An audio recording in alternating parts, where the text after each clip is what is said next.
Hey, Tuesday night, 6 o'clock, you know what that means? Total Schmidt Show. Sideshow Bert today. That's right, Sideshow Bert. I am officially caught up, so to speak, with the episodes I taped early on before I upgraded the footage and all the blah, blah, blah, blah. Anyway, buckle up. Enjoy the show. Hey, welcome to Total Schmidt Show. How you doing? I'm back at sea. Here's what you're going to get from this show. It's kind of like quarantine comedy, except I'm not going to be home. Actually, it's kind of like quarantine comedy and a combination of all the stuff I've done online over the last year or so. There's sketch stuff, live stuff, stand-up stuff, travel stuff, and of course, conversations with others who do the same things that I do on a daily basis. That's it. That's the whole show. And I'm going to record it all and put it on the intraweb. Sometimes. Usually late. Always late. Maybe. I don't know. And weekly? Maybe. Sort of. Could be. Either way, sit back. I hope you enjoy whatever the hell it is I put together for this week on Total Schmidt Show. Hey guys, Total Schmidt Show. What's up, man? It's Tuesday, 6 o'clock. Thank you for tuning in. Tuning in is a good spice. Tuning? Folks, do me a favor, subscribe to the channel. It is right here. You can follow all our stuff over here. Follow us on social media. That's all important. If you subscribe and you follow us, those numbers, they mean a lot. They help people out. They impress people, I guess, apparently. Do me a favor. Do that for me. Today's episode, Sideshow Bert. This is one of the episodes I did on the Carnival Glory some time ago. It was a while ago. It was, he's one of the guys that are mad at me. They're like, hey, what happened to that episode we recorded decades ago? So here's Sideshow Bert. He's a really talented juggler. He did street performing, and we talked about some cool stuff. I should have got this episode up earlier. We talked about surviving during COVID and a lot of the things he did to survive and ways you adapt. As an entertainer, man, we go through a lot of ups and downs. We work a lot. You juggle. You get families. But these guys like Phil Hughes is not real. Guys like Bert, I'm impressed with because you find a way to make it work, man. You find a way to make a buck, survive, support your family, and then perform your art. Sideshow Bert is one of those guys. He's classic. Enjoy my conversation with Sideshow Bert.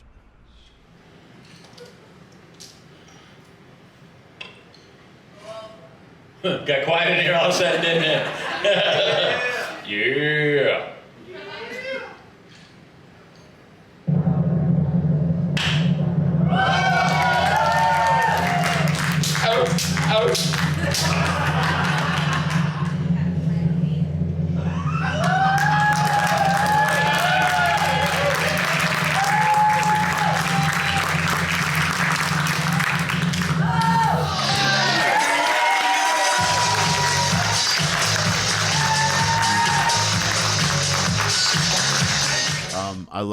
I like entertainers to be able to watch the show and understand what goes. Things like how you MacGyvered the thing, how you do the side gigs, all the things we do as entertainers, things that people don't really know or hear about.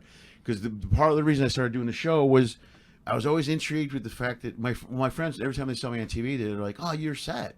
I'm like, "No, it's not the way it works. It doesn't work." There's a lot of blue collar entertainers that we just work our ass off and travel and hustle and raise families and shit. Well, yeah. I mean, we're just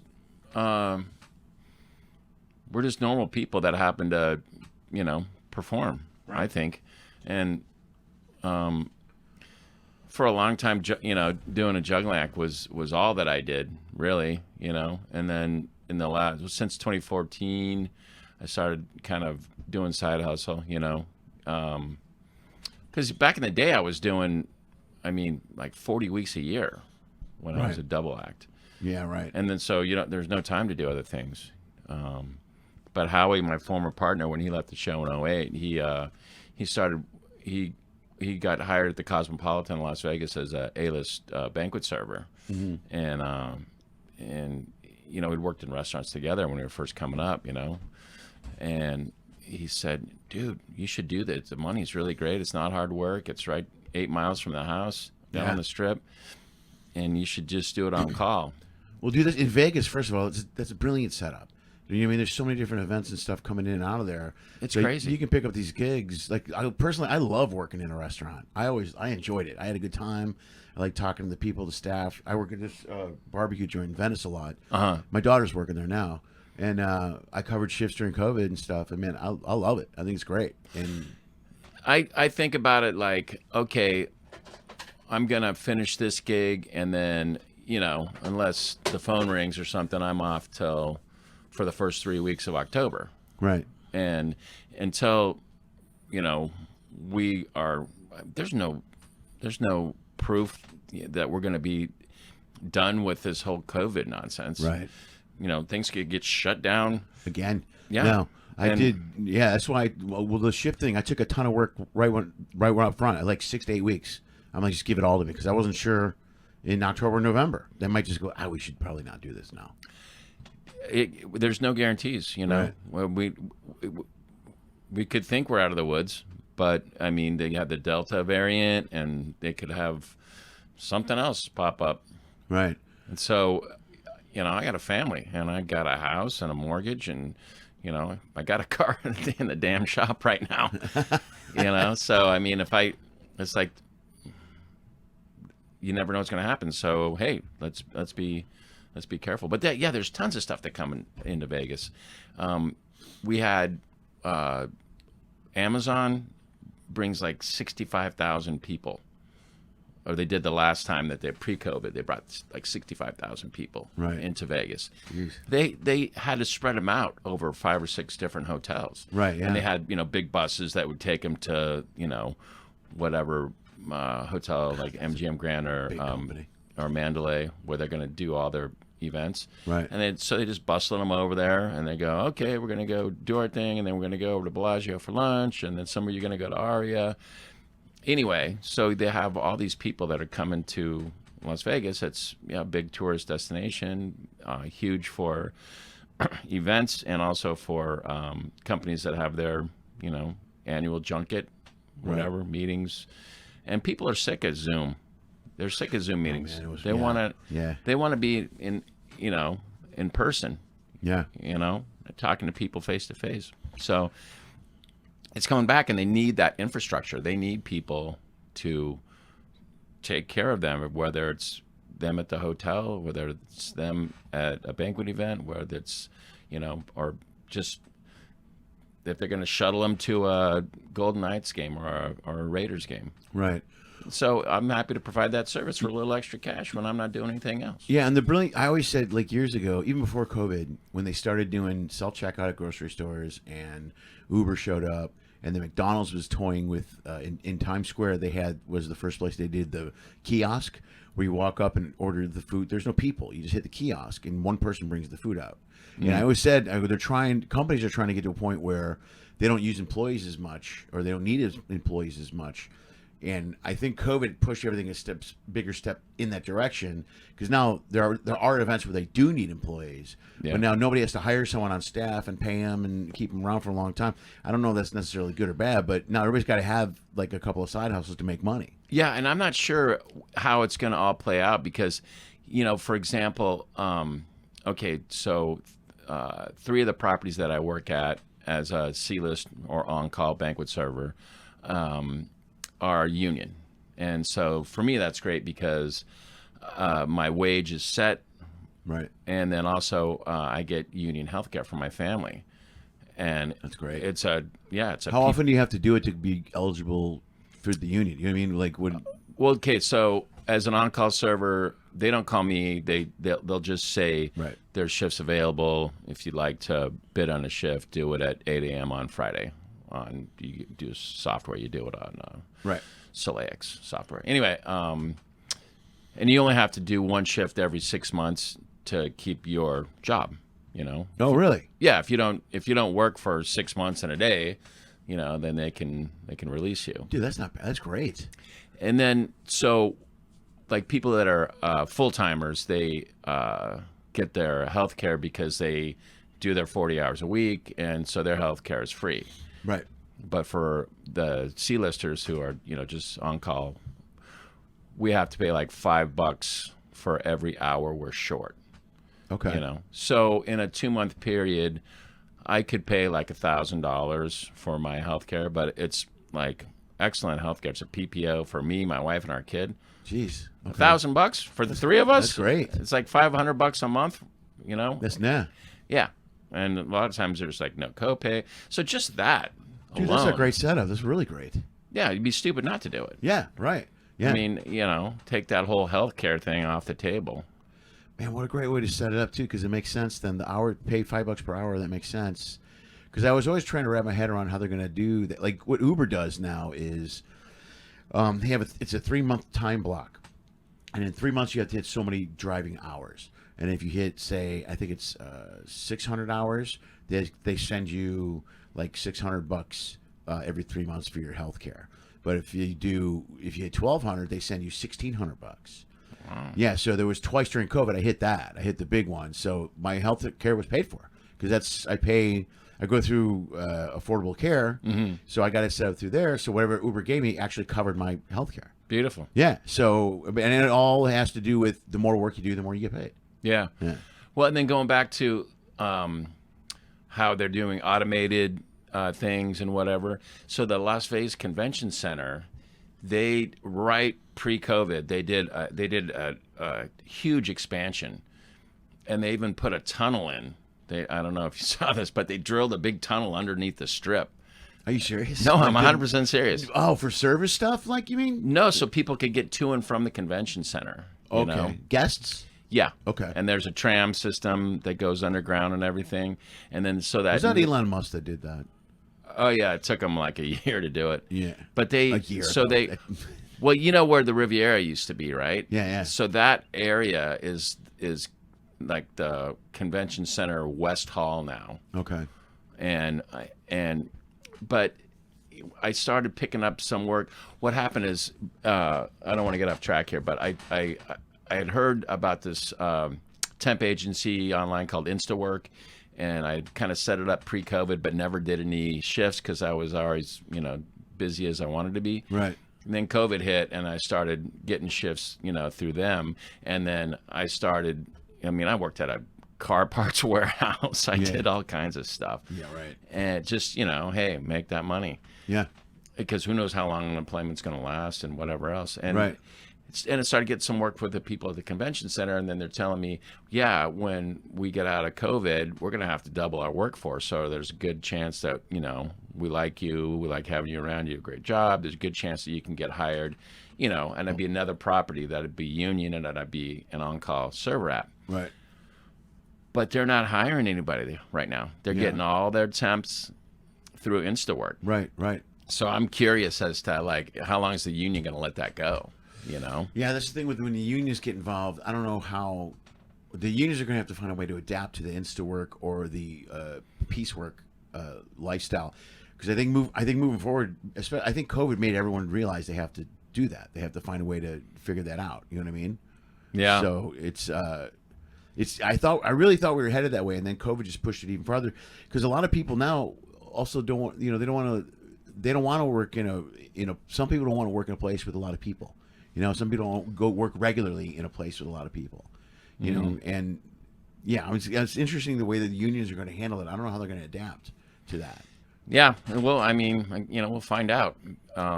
But for me, I think the union is. Once we get a little bit farther ahead, a little bit past the this COVID pandemic, I think the union's going to say, hey, okay, now enough fooling around. You're not going to. If you're going to use employees as temps this consistently, you're going to have to man up and hire them. Right, right. So, but I don't know. We'll find that out. Yeah, I don't know if they're going to. I see. That's the thing. I thought the companies wanted to go that direction for years. They wanted to go to a place where they didn't have to hire people, and it was just everything was piecework. Yeah, that's why so many people are doing side hustle. The side hustle. They push side hustle like crazy on TV. If you watch commercials, you know what I mean. Everyone's got a side hustle. That the Ubers, like, this is my side hustle, which it was a phrase that came out of that, and everyone just kind of uses it now. But I think companies want everyone to have a side hustle because they don't want to have to deal with that employee thing. They don't want to have to deal with it. Yeah, it's what we used to call moonlighting, Yeah. Yeah. But in order for them to do it, I think they got to make it better and more attractive to the people that work when we're out of COVID. Because during COVID, I think a lot of people did stuff because we had to. You know what I mean? I did. Yeah, everyone did. But now when you're out of COVID, I can see this work model moving forward if it's workable for the people that work, for the employees. Like the medical thing you say about your insurance. That's a smart move, is to give someone an opportunity. Because, and like even with Uber's thing with the medical insurance, that was a step in the right direction, I think, for people. Yeah, and, Do I work for the man? Yeah, guilty. Yeah. I got, four Yeah, but four different company IDs in my wallet. What are your choices, though? You know what I mean? If you got a family and you're raising people.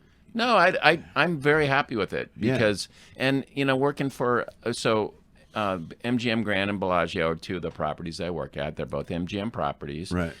But they know my license plate on both my cars. So anytime I go to any MGM property, which is half the strip, Right. the gate just opens up and I pull in, and then when I come out, I don't have to pay. Gate opens up, out I go. Yeah, see, that's a part too. And my wife too. Like she had to go to an event. She's an esthetician, and there was a esthetician event down at the convention center in Mandalay Bay. Yeah. And so she had to go down there and do a few things, and it was great. She went down, boop, boop, boop, boop, no parking, in and out, nice. Yeah, and then also like friends and family. I through MGM, I have some relatives that are coming over in for the holidays. You get discounts on rooms. Friends and family, yeah, for room rates. So that's cool. And even like sometimes show tickets, See, that's huge. Certain shows. Right. You have to kind of watch. Yeah. It's not like you're going to be able to go see Celine Dion. Right. It's up front. Yeah, front row Celine. But, like sometimes you can get to see some of the Cirque shows and Jabberwockies I've seen, or, sometimes. Right. And so there's all those little perks that go along with it. And so along with the insurance and that kind of stuff, it makes it worthwhile, so. Plus it also enables you to do what you're doing now. You know what I mean? This way you can still go out and do your art, perform your art, and then come back and not have to, like the old days of starting out, it was either pick a job or going, and there was that segue of going from work to working full-time on the road.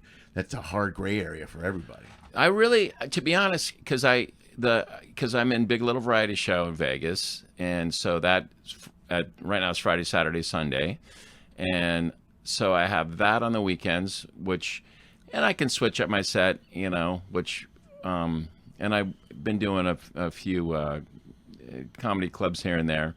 Some of the clubs you've been doing. Yeah, Delirious, Don stuff. Yeah, with Barnhart. Right.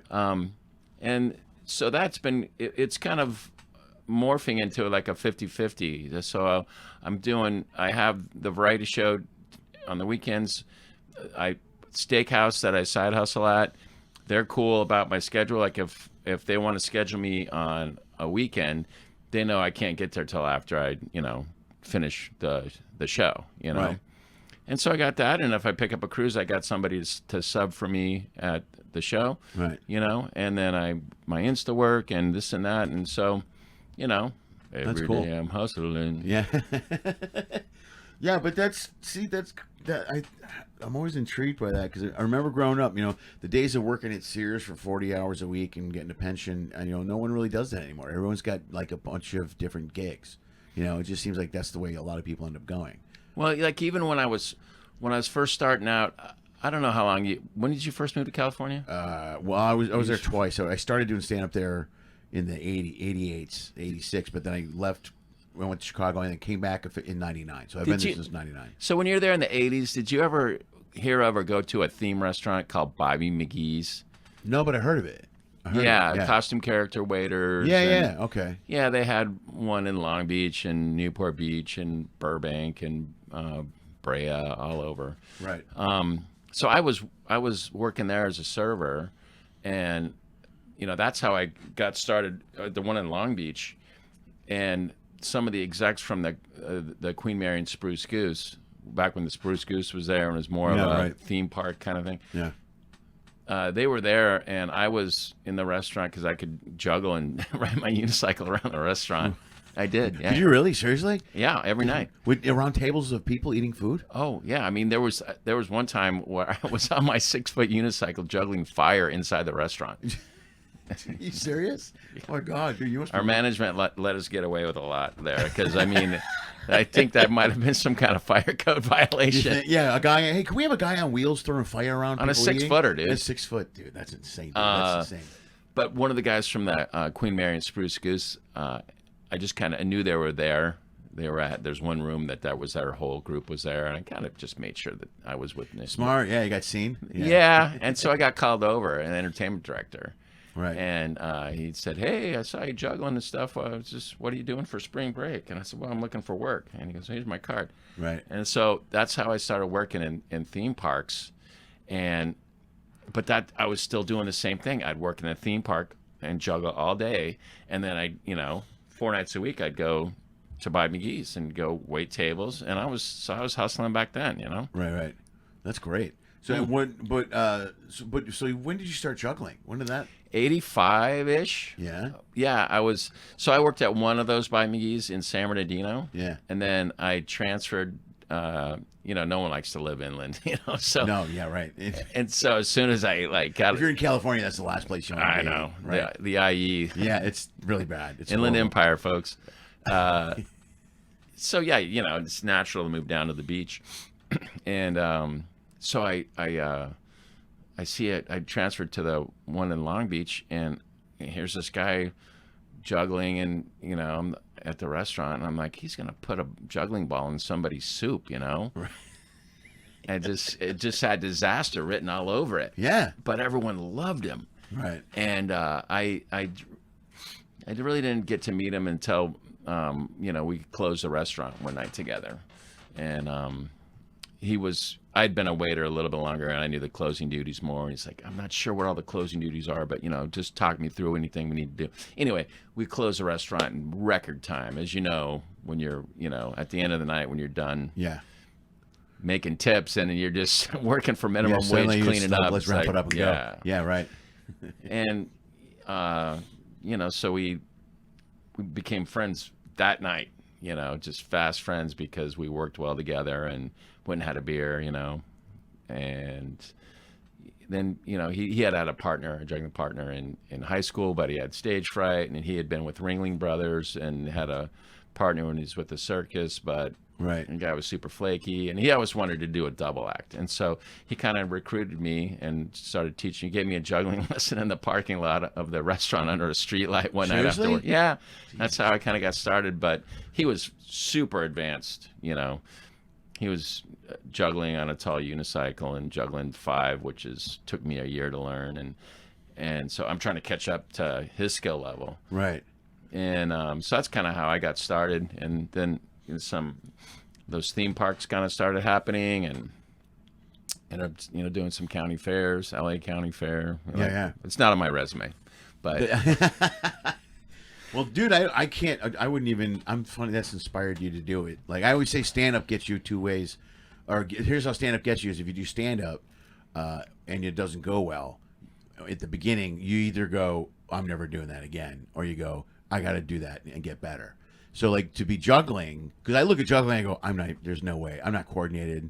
Even what you were doing yesterday during warm-ups with the balls, you're bouncing like 5 or 6 at the same time. I'm watching that and going, what the? I can't. I just wrapping my head around that. It's just chaos to me. It seems insane. Yeah. So I'm looking forward to seeing the show tonight.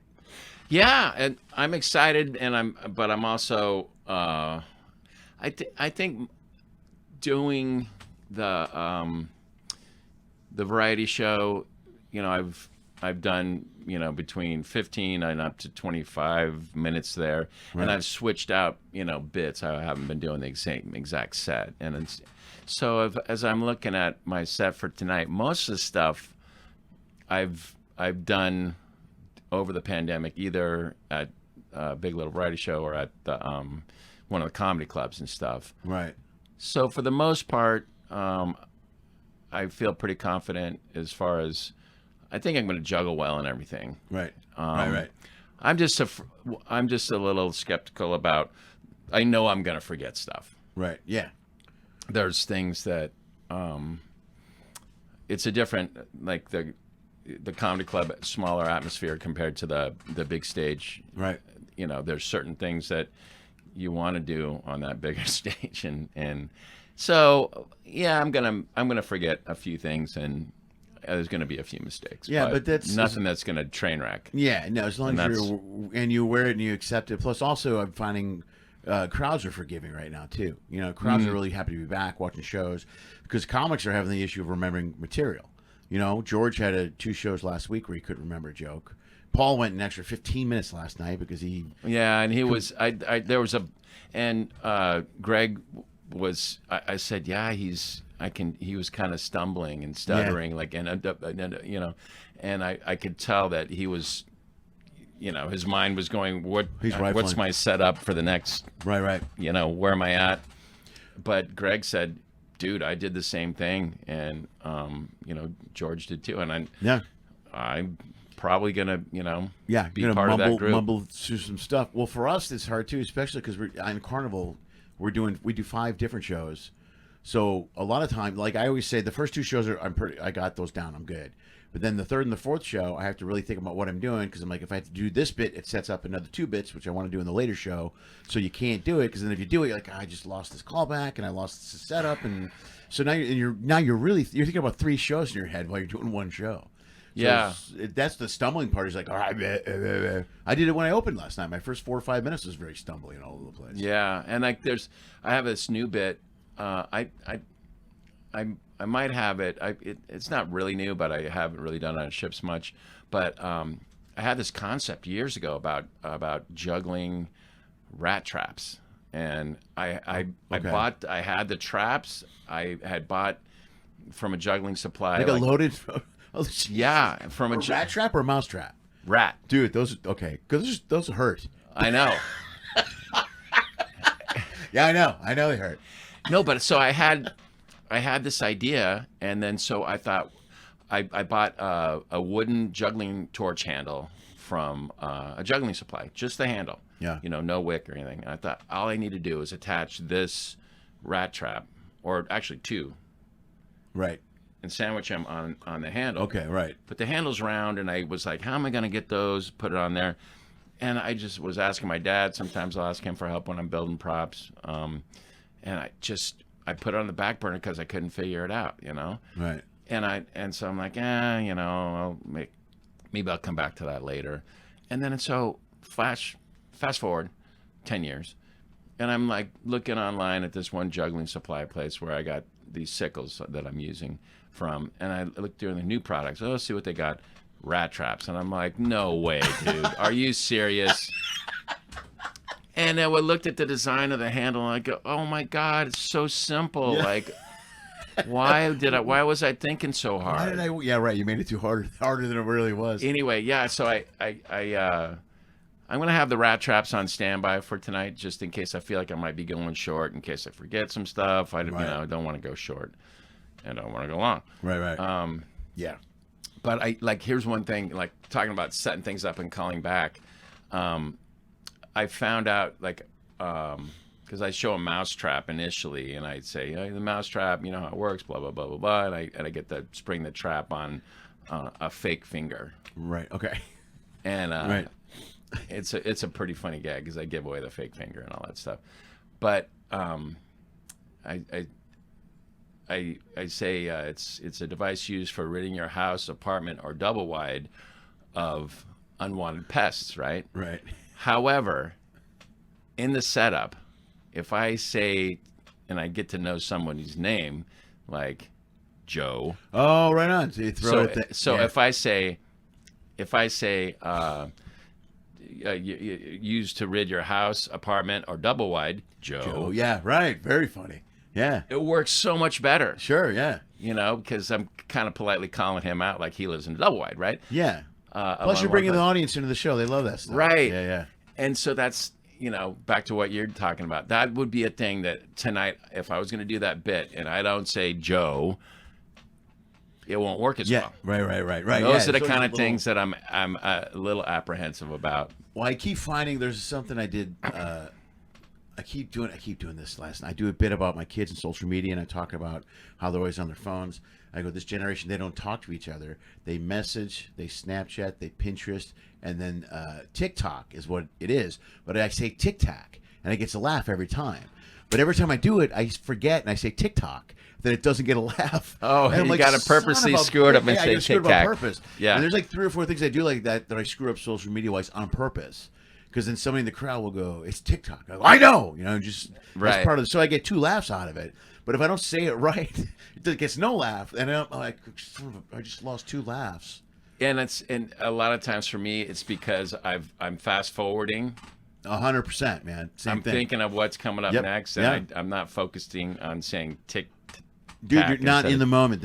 I always say, like, for me, performing, it's like I try to stay in the moment. When I'm like before COVID, when things are grinding, I'm always in the moment in the joke. So I'm always right there. But you're right, especially now. I mean, before you're always, as a performer, you're always maybe 2 or 3 bits ahead in your head a little bit. You know what I mean? Sure. But you're a lot more greased and ready to go.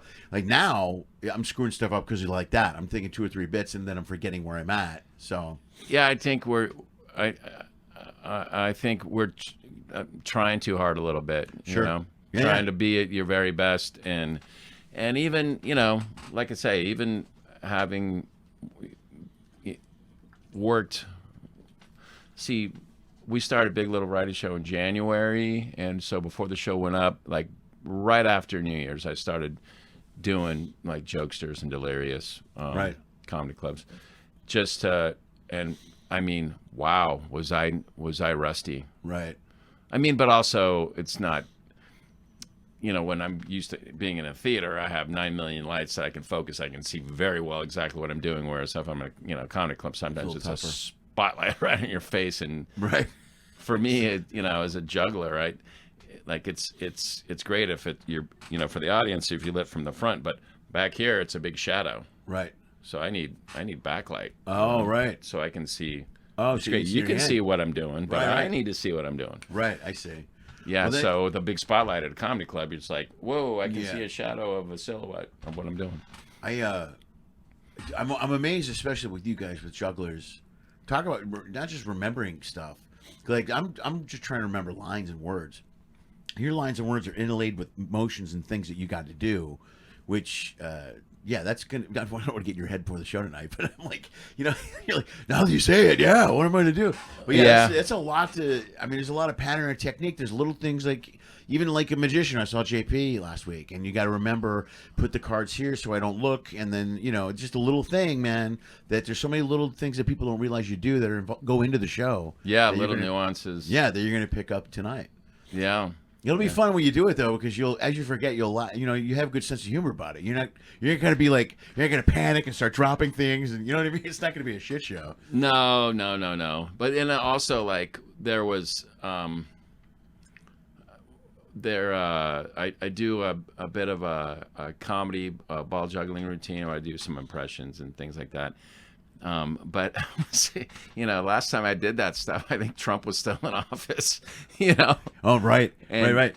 And so some of those things, I did an impression of Kim Jong-un. He hasn't really been in the news for a while, so it's kind of You're gonna be. Don't be one of those guys that's doing Nixon and Watergate jokes now. You know what I mean? You gotta update your stuff. I should take that Lincoln impression out. I think.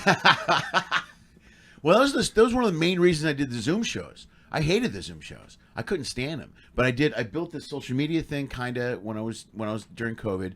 Started a Patreon page, and then I started doing Zoom shows for the Patreon members, and it was the only way I could think of to write new material and do it somewhere, because I wasn't, especially the first 8 months in LA, we were doing nothing.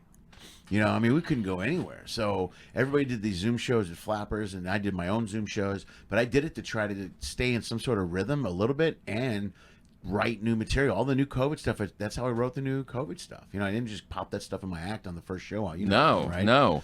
And it's weird because, you don't know, at least for me, I do one joke about the economy coming back in Vegas, and it works, and but you kind of like, at the same time you're thinking, okay, does the crowd want to talk about COVID, or they want to just put that behind them, but it's also like the white elephant in the room, like sure, we're all wearing masks here. Well, my theory was open up with it a little bit, pound it a bit, and then get out. You know what I mean? So, because I don't want to ignore it. I don't think that's the right thing to do. But I know people don't want to talk about it for 30 minutes or 40 minutes or whatever. Yeah. And then if I set it up early, I can call back. Like I call back one of the things. I do a joke about wearing 2 masks, how stupid it was, and then I do a joke in my act later with my daughters that My daughter's strict, and I have a curfew. She doesn't know I'm here. I snuck out the window. There's a watermelon on my bed with 2 masks on right now. Yeah, So I yeah. call it back a couple times throughout the act.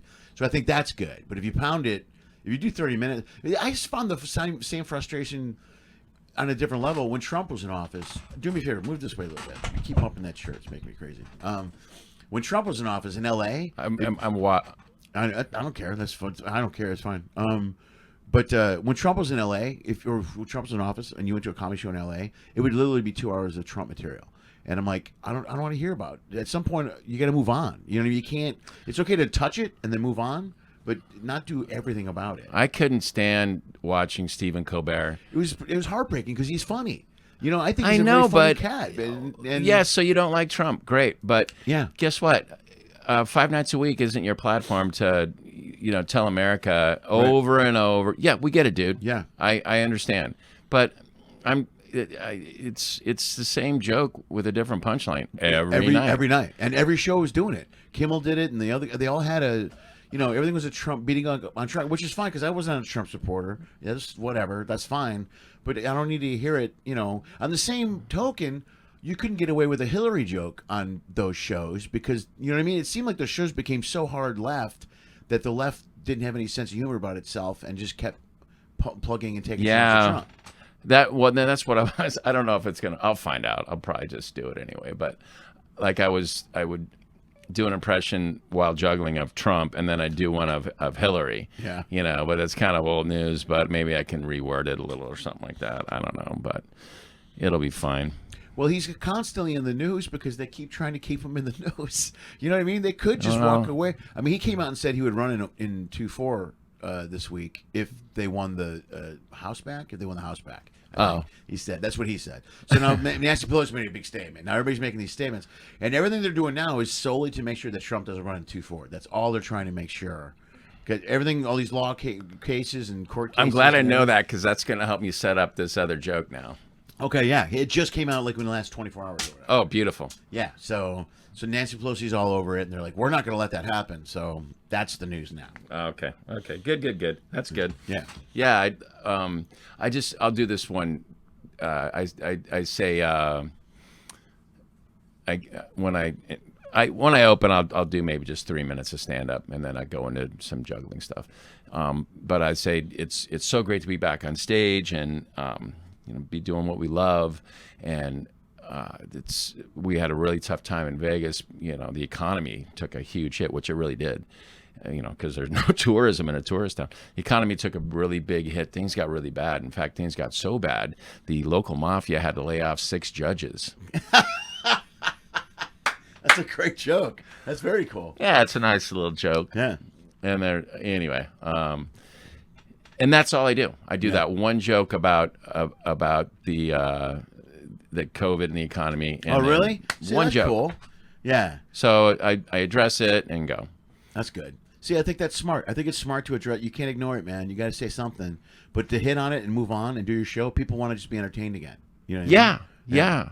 Yeah. So, man, I should be a good idea to be videotaping my shows tonight. I didn't bring my camera, though. That's fine. Didn't? Nah, whatever. Dude, I can tape your show. All right, let's think about it. We'll talk about it. Yeah, because you guys are going to have dinner, and Well, I can tape the 9:40, the late show. Because if I was going to ask you anyway, if I can tape something, because what I would do, what I try to do is take maybe chunks of what you do on stage and edit it into the podcast. Yeah, that's fine. So if we can do that, we just got to make sure that they know I'm going to do it. Because otherwise, I'll tell them because I'm supposed to have. I think I'm supposed to have a sound check. I gotta check out that GoPro that I rigged. That's genius. Yeah, that's genius. I was. Yeah. Should I tell the listeners? Yes, you should bring it up, dude. I think it's a great story. That's exactly what I want to talk about. Well, all right. So one of the stunts I do in my show, it's a volunteer stunt. It's a whip crack routine. And when I started researching, because my stage name is Sideshow Bert, when I started researching a lot of sideshow stuff, I was looking at some things, and I was also looking at things that I could replace that my partner and I did in a double act, a way I could not lose that whole routine. And so we did a machete pass around with a volunteer from the audience. Okay. Bring a lady on stage, and you're my partner, and we're gonna, pass like you pass clubs or balls, but we're passing machetes, right? Jesus Christ. And then there's a woman standing. Are they sharp? Are they really sharp? They're razor sharp. Okay. There's a lady standing between us, and so the trick is we're gonna pass machetes in front and in back, right, around her, right. So they'll be going right in front of her face and right behind her head, and it's not a difficult trick, but the downside, like if you were to hit somebody, it would be pretty bad. Yeah, right. A lot of paperwork.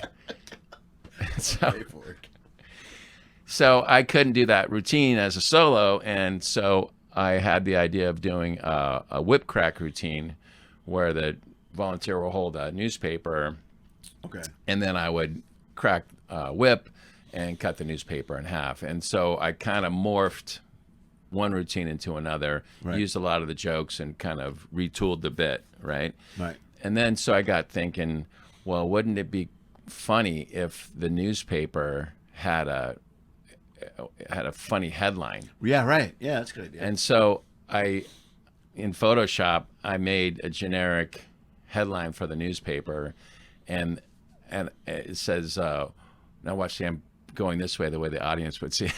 Right.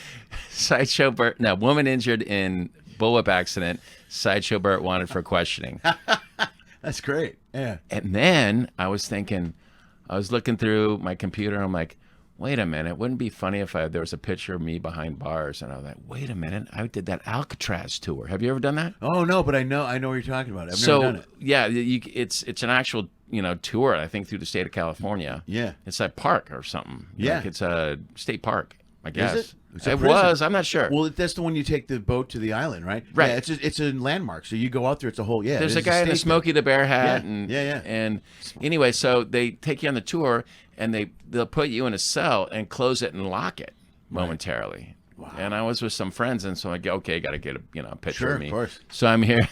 So I have this picture from Alcatraz. So I photoshopped that into the headline. Okay. And so now I'm going, now how's the audience going to see it? And so I thought, okay, I'm going to get a GoPro, mount it on a visor, and then we have side screens in the theaters for people that don't really know.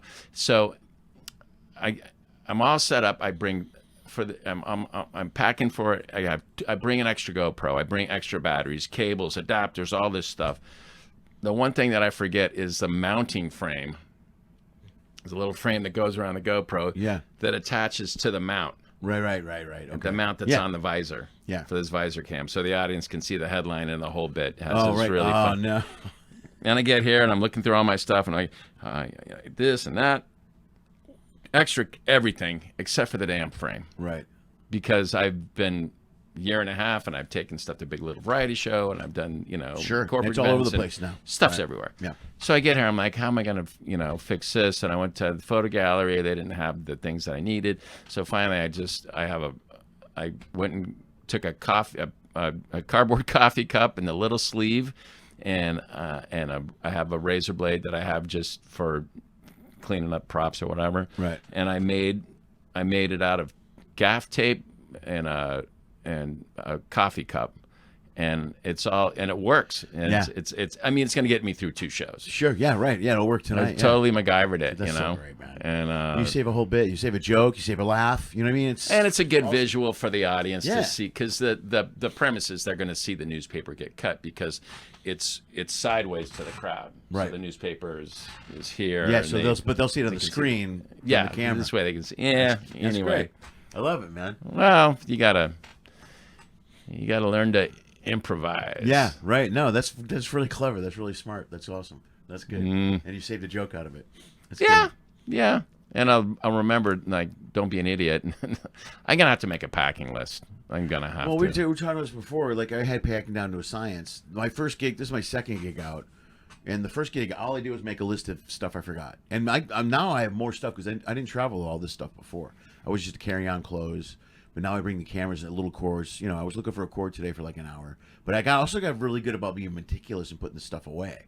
Because before I used to throw everything in a bag and just travel. And now I've learned you can't do that, But I literally made a list of I forgot like 20 different little things, like a laundry bag, some simple things that I forgot. I have another microphone with me which plugs into the camera, and I forgot that the first time. So, yeah, so I've spent. It's going to take me a while to figure out the traveling thing again. I'd like to condense it. I'm carrying too much crap right now. So Yeah, I think I was talking to you about those little clear makeup bags. that's clever. That's really smart. Yeah, it's really handy because when they search you, instead of them like digging through everything, and you just look at it and go, okay, it's cables, Yeah, I have those hard shell bags for the cameras and the adapters and stuff, and I don't. Anytime they're searching that, I'm watching them like a hawk, because I don't want them. I have some clamps that are, I got a little screw for this that tripod, and if it goes, I'm screwed. The tripod's shot. You know what I it's mean? worthless. Yeah, and then I'm like, oh. So I'm watching these guys, and more times than not, I'm like, dude, can you grab that cloth, that thing, that piece of plastic? And they're like, yeah, just put it in there. Why don't look at me like, why do I need it? I need it. Yeah, just throw it in there. It's my property. Yeah, like what you took out, put back. Yeah, can you put everything back in there? Oh, and my main prop box, I have sickles and machetes. Yeah, dude, how do you guys get through TSA? And that's got to. Well, for the most part, because it's checked, it's not a big deal. Right. But I'm flying over on United, and they're sending me an email talking about, okay, with the new protocols and this and that, and there's be touchless check-in and X, Y, and Z, and then no sharp objects, and I'm thinking,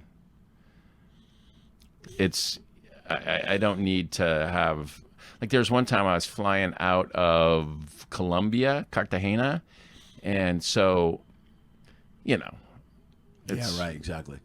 It's Colombia, people. Yeah, right. It's like cartel everywhere. Right. And so I know enough Spanish, to get by.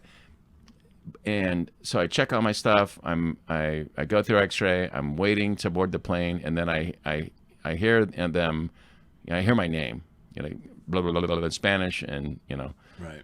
And I'm like, oh, that can't be good. So I go. I ask somebody, they go, oh, they want you to go to where you checked your bags, and then they're like, opening my box and like holding up some machetes, like, what the heck is this, And like, you can't be in our country with these things. And I said, well, I'm trying to leave your country, dude. Yeah. Like, I came in on a ship, and I don't know how to say yo trabajo en el barco crucero. Right. Like, I work on a cruise ship, and I know how to say malabarista. What's that? Malabarista? Means juggler. Yeah. Oh, okay. Malabarista. And then I have photos on my phone of me juggling stuff, which usually helps. Like, I go, see, look, this is the stuff that I juggle, And so they let me slide, right, because I was leaving the country. But, how would it be like if they just decided, man, we're just going to confiscate this stuff. Yeah, and right. You get it some other time.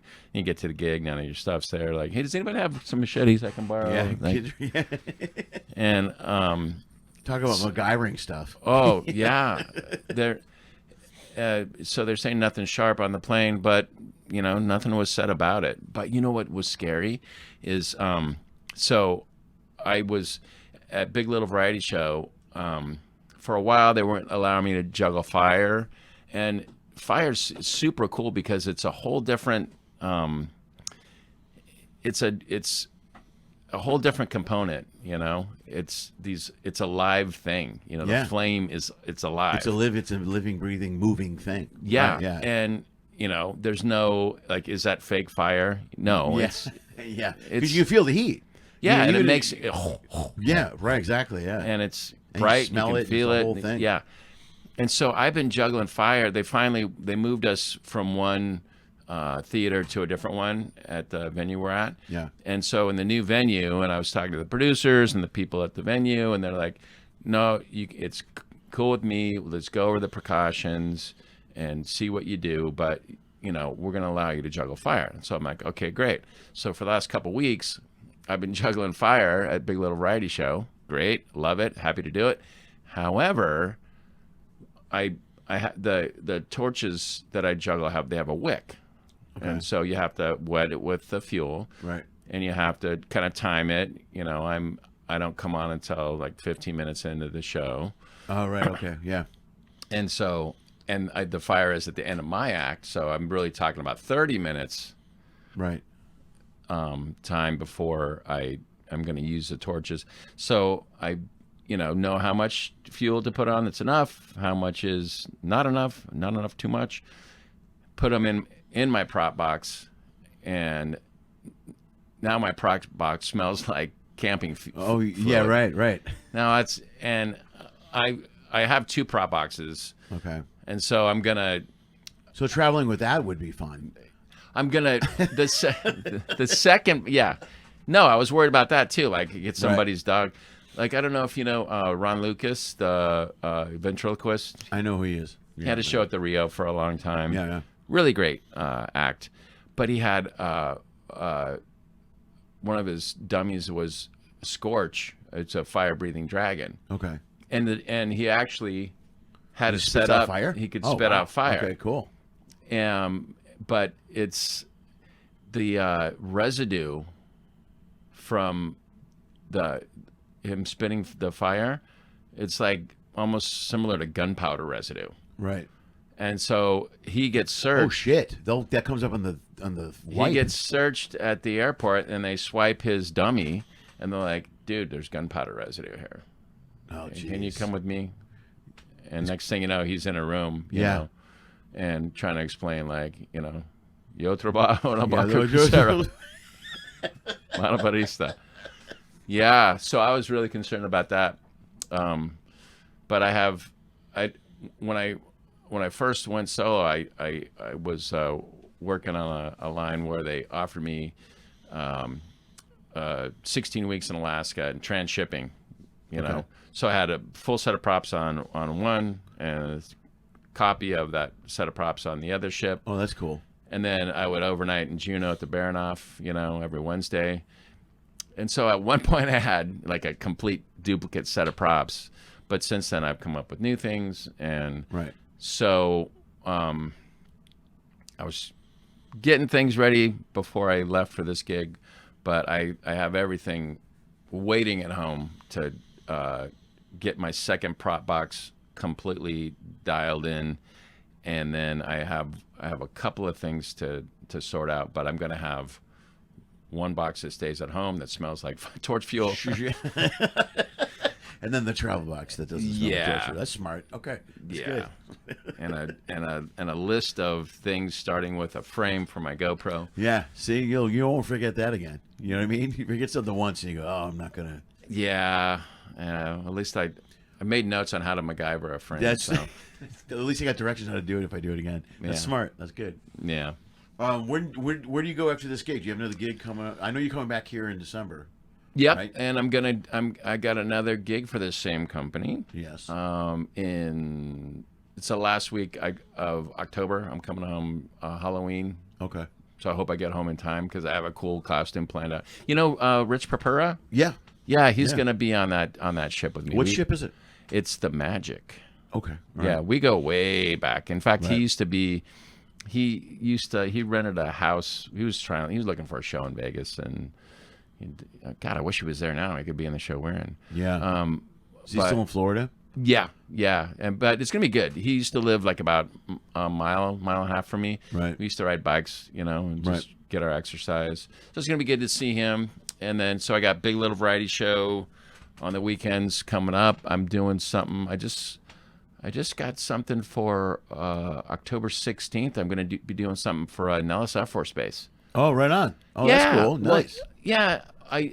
One of the things I do is... Are you going on the base?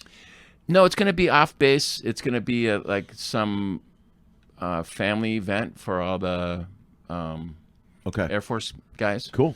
Yep, so that'll be good. Nice. It's through a company it's a nonprofit called Win-Win in Vegas, and but I think it's like usually I just volunteer and do hospital shows and USO shows and that kind of stuff. Right. But it looks like they're gonna pay me for it, so I'm like, yeah. Dude, right on. A little Halloween money. Yeah. You know what Take that side hustle. 16th. Yeah, another side hustle. Right on, man. Right on. Yeah.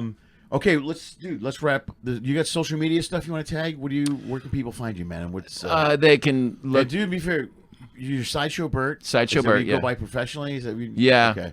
Because we didn't realize we were Facebook friends till after the fact. Because I didn't know the Sideshow Bert thing. Yeah, well, you know, when I worked with my partner Howie, it was always Howie and Bert because nobody calls me, you know, by Philip, my legal name. Right. But yeah, SideshowBert.com, and then also you can like Sideshow Bert on Facebook, and yeah, that's the most important stuff. Right on. Yeah, Perfect. Hey, man, it's great to see Dude, you. thank you, man. And This was awesome. I'm glad it worked out. I'm glad you were yeah, here. it's just good fun, a good way to. Yeah, dude, we had 7 days on this ship. What the hell were we gonna do? Yeah.